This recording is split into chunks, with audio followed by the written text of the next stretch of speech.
Welcome back to another episode of the Movie Fandom Show. I'm your host, Matthew Kearns. With me today, we have Growling Commandos #1 fan, Chris Clark. Chris, how are you doing today, man? How you doing, Matt? This is a great movie. And the movie we are talking about today is the 1933 classic King Kong. Now, just a reminder, guys, spoilers throughout. If you have not seen King Kong, go watch King Kong, then come back to this. It's been out for like 80 years. Yeah, but even so still. I mean, Sixth Sense has been out for like almost 20 years, and people still get annoyed when you spoil that movie. Touché.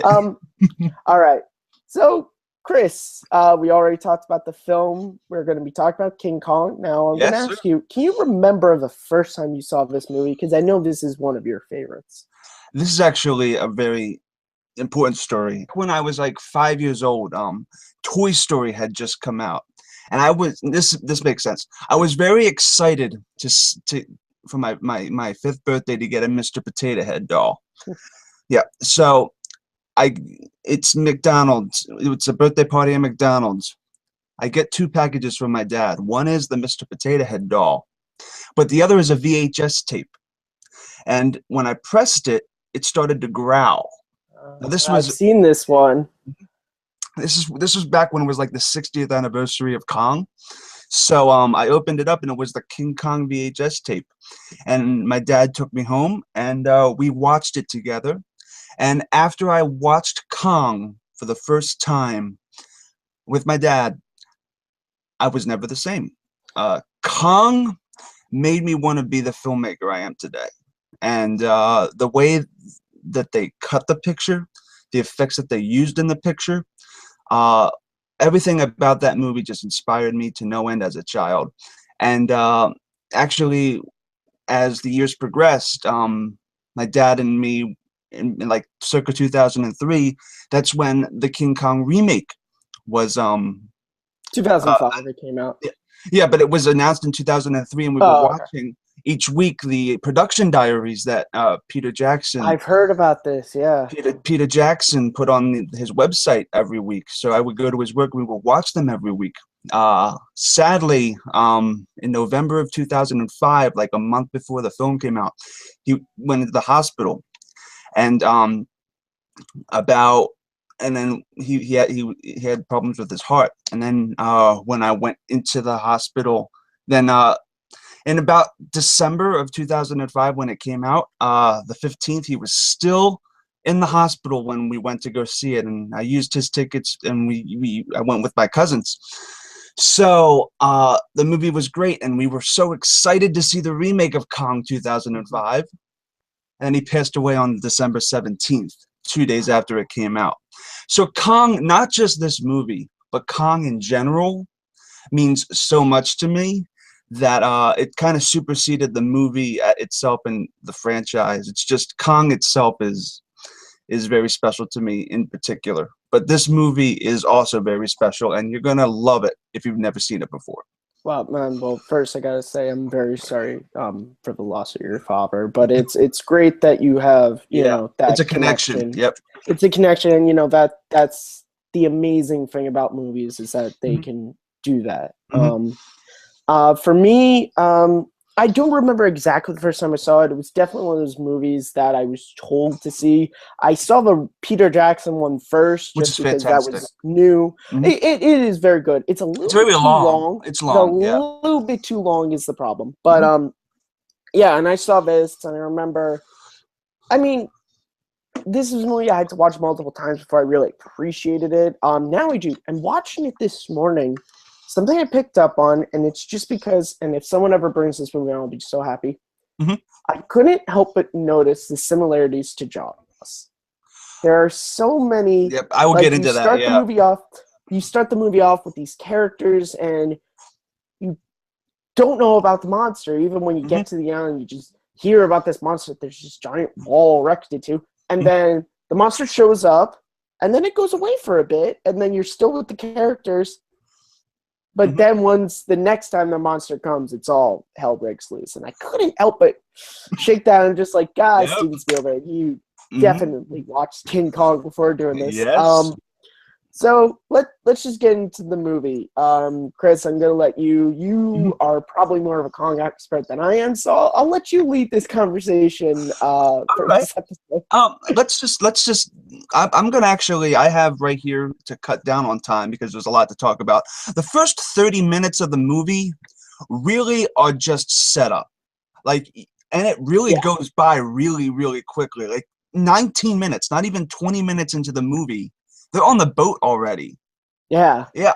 And Denham's already met Fay Ray, Andero. Which that's a scene that Yeah. like you can never make today. Like he Yeah. literally finds her, grabs her, and goes taxi. You go, yeah, no. It was very circumstantial. 1933 was a different time. It's a Yeah. different time. It was a very circumstantial. In fact, I believe that this first 30 minutes of the movie, I I think this is the reason why it's number 40 on the AFI Top 100 instead of the number 4, because the stilted dialogue, the racial stereotypes, the chef who's an Asian, Yeah.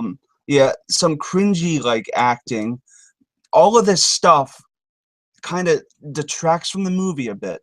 But the setup of Kong, like in the cabin where the captain and Denham are like, "Have you ever heard of Kong?"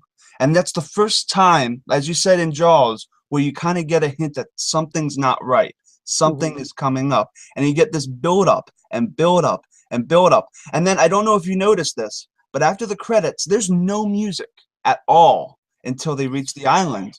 Yep. Yeah. So, and I'm going to talk about the music in a bit, but the music finally starts when they hit the island, and the music almost never stops unless That's they're on the true. ship. Unless they're on the ship, unless they're away from the island, or Kong's not in a scene, the music stops. Yeah, it's kind of Mm-hmm. an audio way to remember Mm-hmm. that like Kong's there. He can Yep. come out at any Mm-hmm. time. And Yeah. what's also interesting about that, Matt, is this is the first film to do that. Every film before it had stock music. This Yeah. film is the first film to actually have a score that is timed perfectly to the action on screen. So, Wow, that is crazy. yeah. I didn't know that, but thinking about that, Mhm. yeah, you definitely like now remembering that, yeah, I can't. There was no music, and going back to your point about, yeah, there is still the dialogue. I mean, you have to give the film credit that they did spend time at least setting up the characters, because you could see these characters are stock and they're cookie cutter, but it was 1933. That was kind of It's a just it's a product of its start. time. It's definitely a product of its time, and I'm glad that they at least, because this easily could have just been, you could have thrown anyone into this and you could just start on the island. So I like that they at least started so we kind of know these characters, but yeah, you could have cut stuff down the boat a little bit. Like, you get to the island But even for the time, the pacing was still rock fire. I mean, it's a lot of cringy stuff, but it goes by pretty quick. Oh yeah, I mean, just watching movies from around that era, this is definitely like, this is definitely a movie that you see the inspiration that it's had on just movie making in general, just this like quickliness of just dialogue and introducing characters. Like, it's a very very fast. revolutionary movie. Yep. Definitely. Should we move? Go on to the next thing. Okay. Go on. Of course, when they meet the natives, that's kind of cringy. They're all in blackface, and they're they're like talking in a made up language and stuff. Again, that's another. And they're like about to sacrifice a woman to Kong. Oh, yeah. Which I love the chant that they do. The music in that scene is amazing. And then they're wearing like mini Kong costumes with the well. arms. Yeah. Like, where, and you're like, where did they get the material to make that from? Where on this island did they get that? Maybe they killed another Kong and they used his fur. Yeah, and of course, then they kidnap Anne, they bring her back, and then we see Kong for the first time, I think, like less than 40 minutes into the movie, which is ridiculous. Yeah. And you can tell, like, the amount of work that went into it that period of time to make Kong look the way he did is astonishing. I mean, I can only imagine being like an audience member in 1933. You have Mhm. no idea what this movie is about. Seeing that's probably frightening. You know, I like know. we can all sit back and we can laugh at, oh, look at how it's stop motion. You can see the like circles around where they have an actor in front of Kong, but it's like, you have to remember 1933.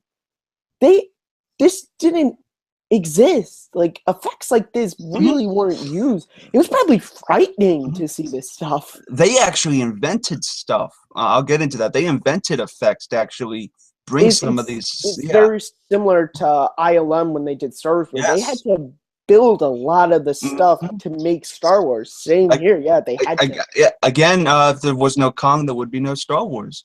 They used a lot of the Kong effects in Star Wars as well.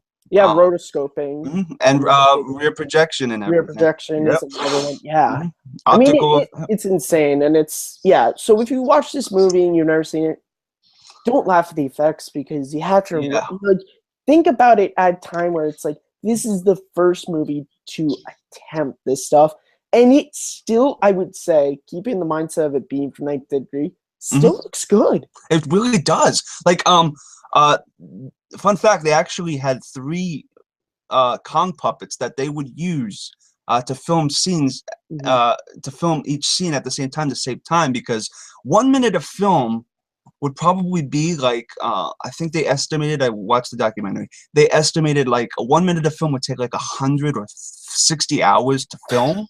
So think about all the frames that Kong is in, all the minutes of this movie that Kong is in, and you times it by 100. So you're like, a scene could take like a month to shoot. And what if a frame messes up? They have to go back and they have to redo all of that. There's no there was no iMovie at this time. You couldn't just like easily insert a shot in. You had to like literally cut film and then warp it back together. Like, it's insane that they were able to do this. And Kong is actually brown in this movie. Although it looks like he's black, he's actually a brown puppet, which is why in Kong Skull Island, he's a brown gorilla. People don't realize that. Yep. See, I watched the colorized version of this, and I kind of saw that. Yeah. Then after that, Kong disappears. Like you said, he disappears for a while. Very similar to Jaws. You get the Stegosaurus thing, where fun fact here is that they actually saw that Stegosaurus on a rear projection screen, so they were able to throw and time the bomb to where it explodes correctly. That again has never been used before this. And nowadays you would use a green screen or whatever. They don't use rear projection like that anymore. No, not really. No. And then the Brontosaurus attack, which actually in 1943, the 10th anniversary of Kong, they re-released this movie and they cut out all the scenes where Kong kills people, where people get eaten. So this whole Brontosaurus attack was originally considered lost. For I think it had to be like 20, 30 years because they didn't find the uncut print until like the 70s. Yeah, so this whole crazy. Like for people who don't know this, back in 1943, like a lot of this stuff was risque, and if you look up on, it's very similar to one of my favorite films is the original Frankenstein. Yes, a lot of stuff was cut out of Frankenstein. It wasn't until years later when they edited it back, where they found the print. Yeah, audiences in studios, it's not like today. They were very reserved on what they would show an audience. There's a lot of stuff that you were able to film, but you weren't able to keep. Like there's a lot of scenes when Kong puts people in his mouth and eats them that were just cut from the film entirely. Or when he is stepping on the natives later on. Like they just cut this stuff because they're like, no, people can't handle it. And really, at the time, people couldn't because they weren't shown it. Which I didn't understand because in 1933 it was okay to show it, but then 10 years later the standards changed and like, oh, everybody can't see this anymore. Blah blah blah. That's kind of the thing of like, look at the movies that were marketed to kids in the 80s, like RoboCop, and you would never market a movie like RoboCop to kids now. Yeah, generational things happen, so. A lot can happen in 10 years. A lot can happen in 10 years. A lot. Then what happens after that is the log scene, which I have some interesting stuff about this.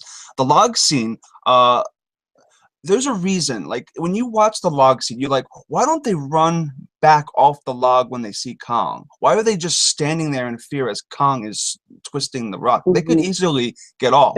Yeah. Originally in the script, and they filmed this, a triceratops ran into them. They ran into a triceratops as they were running from the brontosaurus. So on one end of the log, and you can still probably find frames of this online. There's Kong and there's there's a triceratops. Yeah. Triceratops. Yeah.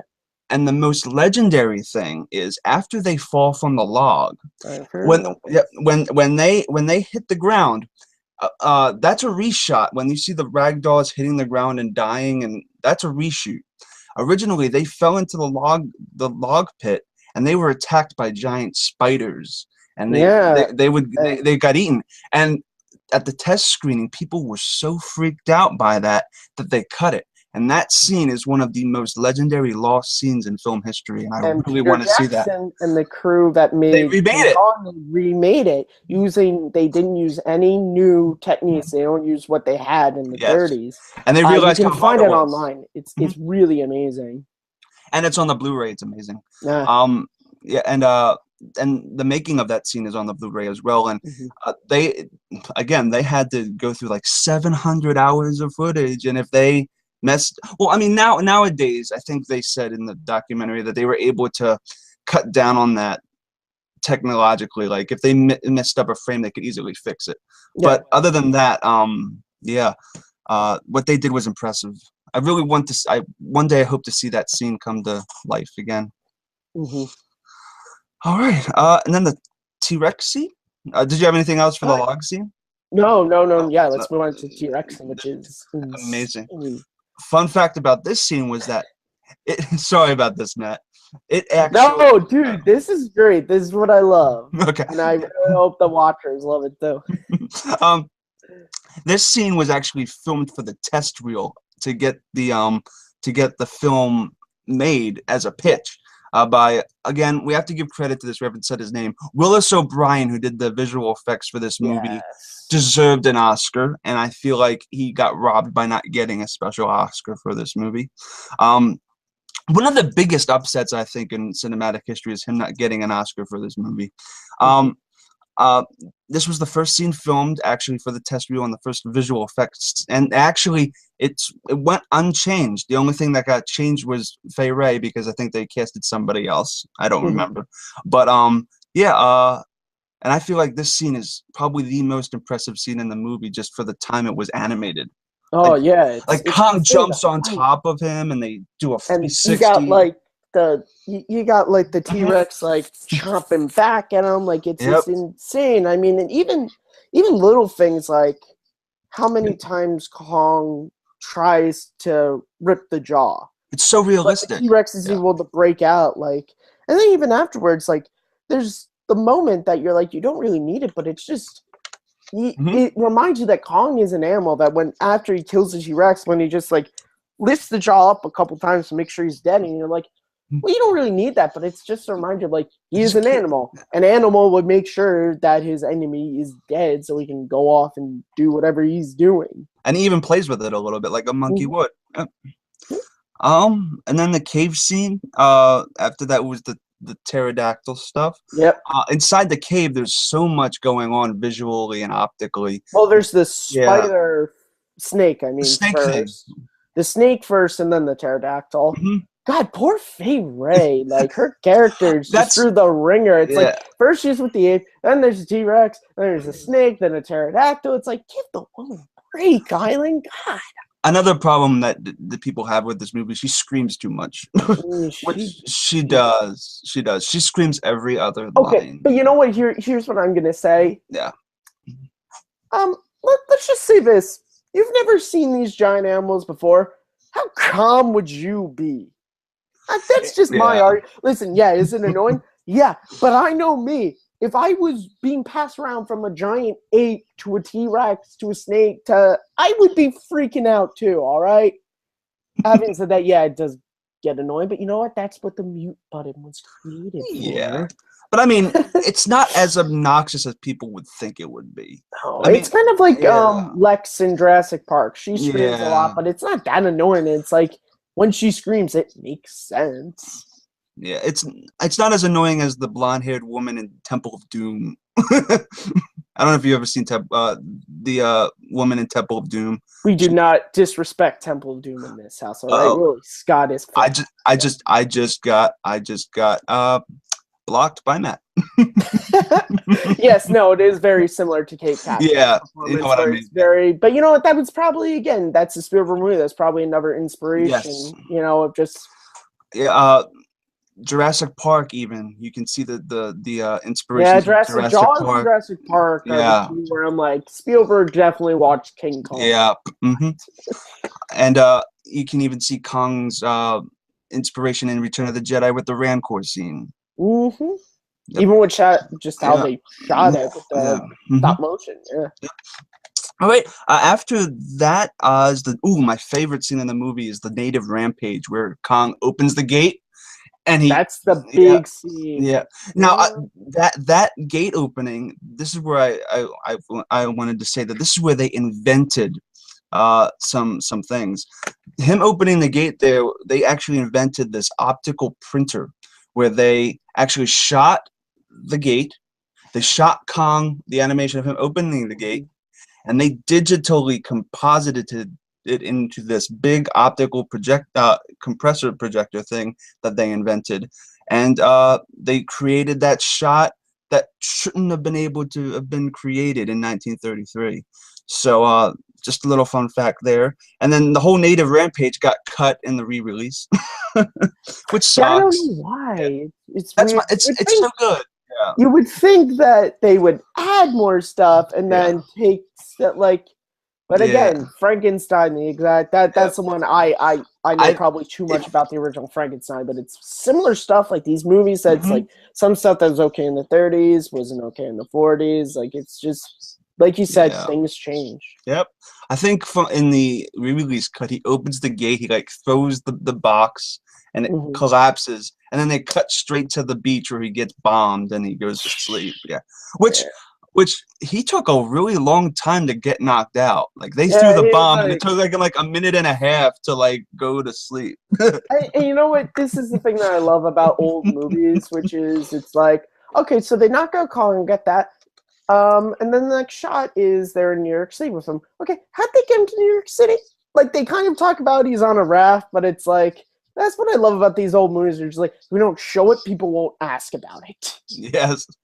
Because then which literally is they true. fade to New York City. And it's like, you know, but that's movie making is just feeding your mind. How did they get because that's the other thing about filmmaking is it's like I'm sure they probably asked that question yourself, but at the end of the day, it's like, is it important how they got Kong to New York City? No, no.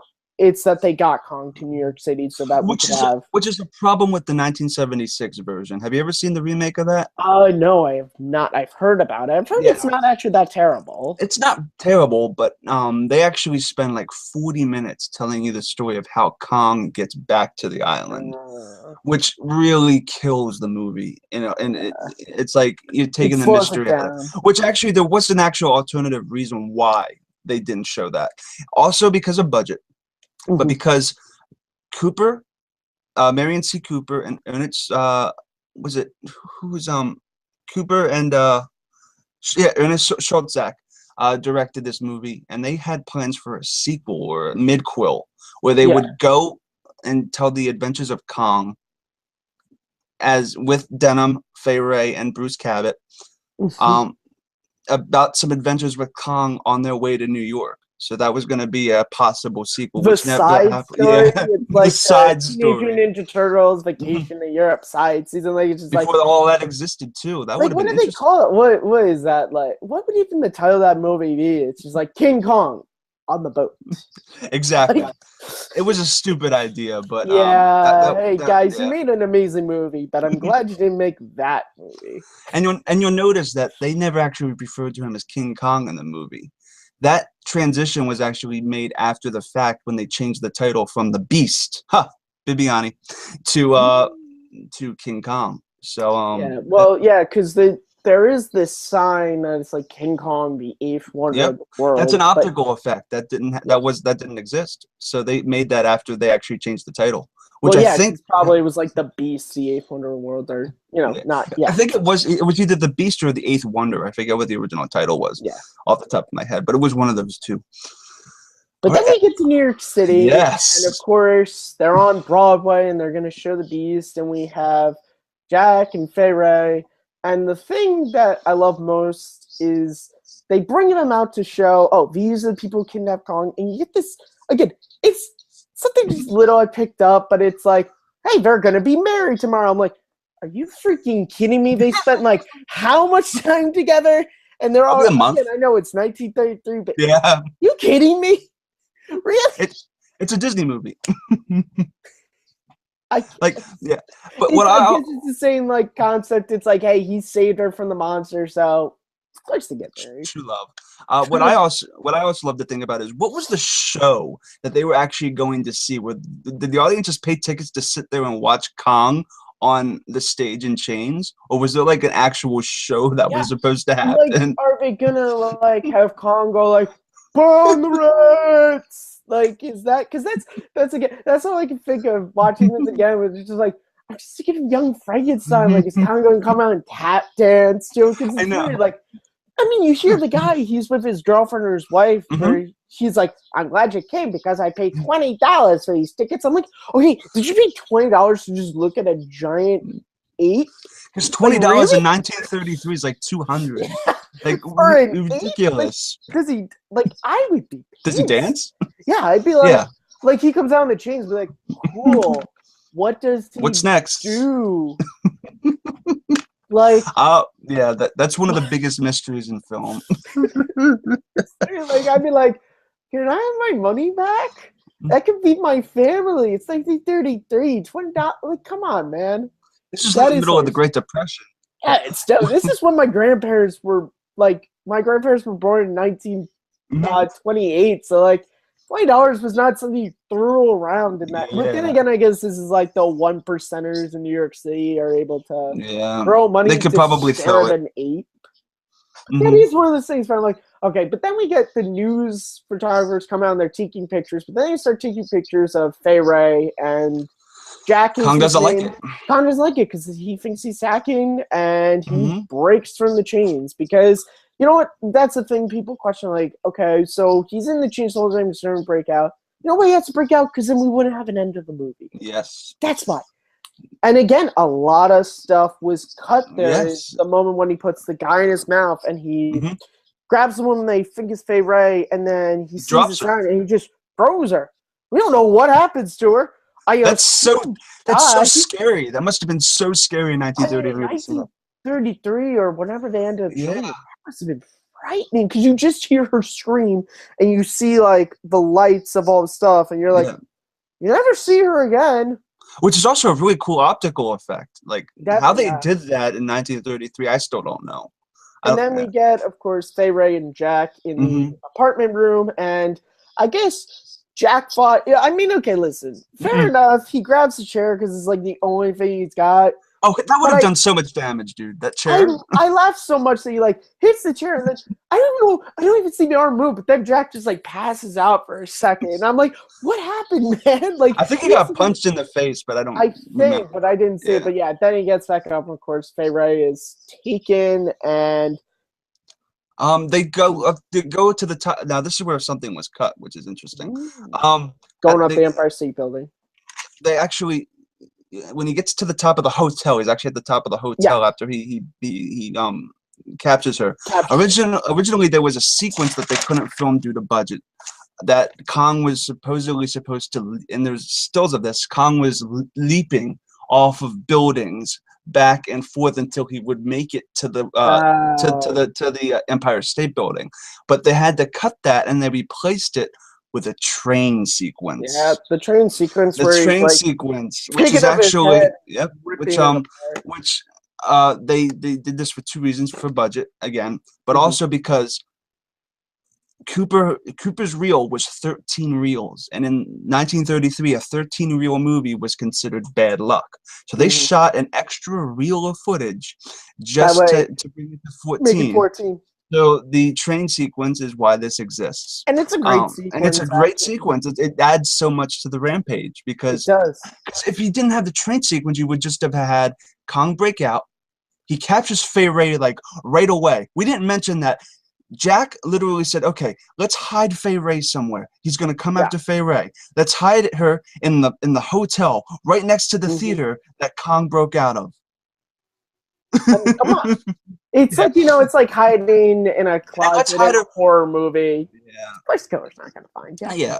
Yeah. But, yeah, but it definitely adds to Rampage because without Yeah. that, it would just be he just, He like, captures her, and then he he climbs the building. walks. Yeah. Yeah. But then we get to the building, and of course, they're all freaking out, and Jack's like, get Mhm. planes. He'll put her Mhm. down, and you can kill her. And, of course, it's the famous, scene of him Probably one of the most smashing her.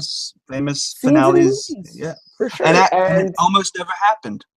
Originally, Kong was supposed to climb the Empire State Building and immediately get struck down by lightning.